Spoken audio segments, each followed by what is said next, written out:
വളരെ കാലം മുൻപ് ഒരു ധനികനായ വ്യാപാരിയും അയാൾക്ക് 3 പെൺമക്കളും ഉണ്ടായിരുന്നു. വ്യാപാര ആവശ്യങ്ങൾക്കായി അയാൾ വിദേശത്തേക്ക് പുറപ്പെടാൻ തുടങ്ങുകയായിരുന്നു. അദ്ദേഹം തന്റെ പെൺമക്കളോട് ചോദിച്ചു, വരുമ്പോൾ നിങ്ങൾക്ക് ഞാൻ എന്താണ് കൊണ്ടുവരേണ്ടത്? ഞങ്ങൾക്ക് നല്ല വസ്ത്രങ്ങളും ആഭരണങ്ങളും വേണം. എനിക്കും നല്ല വസ്ത്രങ്ങളും ആഭരണങ്ങളുമാണ് വേണ്ടത്. അച്ഛാ, നമ്മുടെ പൂന്തോട്ടത്തിൽ ചുവന്ന റോസാപ്പൂക്കളില്ല. എനിക്കൊരു ജോഡി വേണം. വ്യാപാരി അവർ ആവശ്യപ്പെട്ടതെല്ലാം കൊണ്ടുവരാമെന്ന് പറഞ്ഞ് യാത്ര പുറപ്പെട്ടു. പോകുന്ന വഴിയിൽ അദ്ദേഹം ഒരു സത്രം കണ്ടു. അടുത്തെത്തിയപ്പോഴാണ് ആ സത്രത്തിന് ചുറ്റും ചുവന്ന റോസാപ്പൂക്കളുടെ തോട്ടമുള്ളത് കണ്ടത്. പൂന്തോട്ടത്തിന്റെ അഴകിൽ വ്യാപാരി മയങ്ങിപ്പോയി. അതേസമയം ഇളയ മകളുടെ ആവശ്യവും അയാൾക്ക് ഓർമ്മ വന്നു.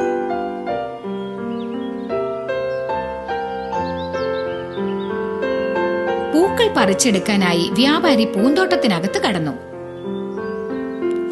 2 പൂക്കൾ പറിച്ചെടുത്ത് അദ്ദേഹം പുറപ്പെടാനിരിക്കുകയായിരുന്നു. അപ്പോഴാണ് അടുത്തുനിന്നും ഒരു അലർച്ച കേട്ടത്. ഈ പൂ പറിക്കാൻ നിനക്ക് എന്ത് ധൈര്യം? അയ്യോ, രണ്ടേ പൂക്കൾ. ഞാൻ എന്റെ മകൾ ബ്യൂട്ടിക്ക് വേണ്ടി പറിച്ചതാ. എന്നെ പോകാൻ അനുവദിക്കണം. പക്ഷെ ഒരു നിബന്ധനയുണ്ട്. നിന്റെ മകൾ ബ്യൂട്ടിയെ ഇവിടെ കൊണ്ടുവരണം. ഇല്ലെങ്കിൽ നിന്റെ കുടുംബം മൊത്തം നശിപ്പിക്കും ഞാൻ. വീട്ടിലെത്തിയ വ്യാപാരി നടന്ന കാര്യങ്ങളെല്ലാം പെൺമക്കളോട് പറഞ്ഞു. അച്ഛനോടൊപ്പം രാക്ഷസന്റെ സത്രത്തിലേക്ക് ചെല്ലാൻ ബ്യൂട്ടി സമ്മതിച്ചു.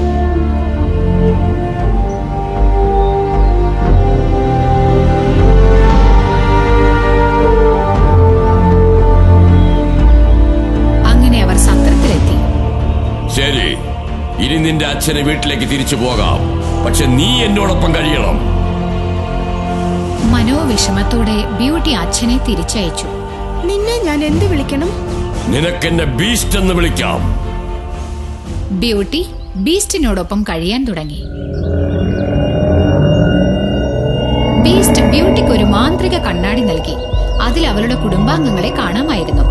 ഒരു ദിവസം കണ്ണാടിയിൽ നോക്കിയപ്പോൾ തന്റെ അച്ഛൻ സുഖമില്ലാതെ കിടപ്പിലാണെന്ന് മനസ്സിലായി. എന്നെ വീട്ടിൽ പോകാൻ അനുവദിക്കൂ. അങ്ങനെയാകട്ടെ. പക്ഷെ നീ ഒരാഴ്ചക്കകം തിരിച്ചെത്തിയില്ലെങ്കിൽ ഞാൻ മരിക്കും. തീർച്ചയായും ഞാൻ ഒരാഴ്ചക്കകം തിരിച്ചെത്താം. കാര്യങ്ങളെല്ലാം നല്ല രീതിയിൽ നടന്നു.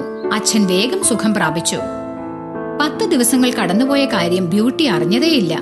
ബ്യൂട്ടി കണ്ണാടി എടുത്തു നോക്കിയപ്പോൾ ബീസ്റ്റ് തീരെ സുഖമില്ലാതെ കിടക്കുന്നത് അവൾ കണ്ടു.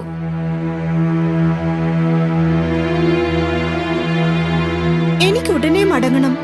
അദ്ദേഹത്തെ ഇങ്ങനെ മരിക്കാൻ അനുവദിച്ചുകൂടാ. അവൾ ആ സത്രത്തെ ലക്ഷ്യമാക്കി ഓടാൻ തുടങ്ങി. അവിടെ ബീസ്റ്റ് നിശ്ചലനായി കിടക്കുന്നത് കണ്ടു. ബീസ്റ്റ്, എന്റെ പ്രിയ ബീസ്റ്റ്, ഇത്രയും നാൾ വിട്ടു നിൽക്കണമെന്ന് ഞാൻ വിചാരിച്ചതല്ല. അയ്യോ, മരിക്കരുതേ. എഴുന്നേൽക്കൂ, എന്റെ അടുത്തേക്ക് തിരിച്ചു വരൂ. അവൾ ബീസ്റ്റിന്റെ വൃത്തികെട്ട നെറ്റിയിൽ ചുംബിച്ചതും പെട്ടെന്നൊരു പ്രകാശം വെട്ടിത്തിളങ്ങി. ബീസ്റ്റ് പെട്ടെന്നൊരു സുന്ദരനായ രാജകുമാരനായി മാറി. പ്രിയേ, എന്നെ ഒരു യക്ഷി ഒരിക്കൽ ശപിച്ചതായിരുന്നു. ആ ശാപത്തിൽ നിന്ന് മോചനം ലഭിക്കാൻ എന്റെ ഈ വൃത്തികെട്ട രൂപത്തെ അവഗണിച്ചുകൊണ്ട് ഏതെങ്കിലും സുന്ദരിയായ പെൺകുട്ടി എന്നെ സ്നേഹിക്കണം. നീ എന്നെ ചുംബിച്ചതോടെ ആ ശാപം നീങ്ങിപ്പോയി. രാജകുമാരനും ബ്യൂട്ടിയും വിവാഹിതരായി കുറെ കാലം സന്തോഷമായി ജീവിച്ചു വന്നു.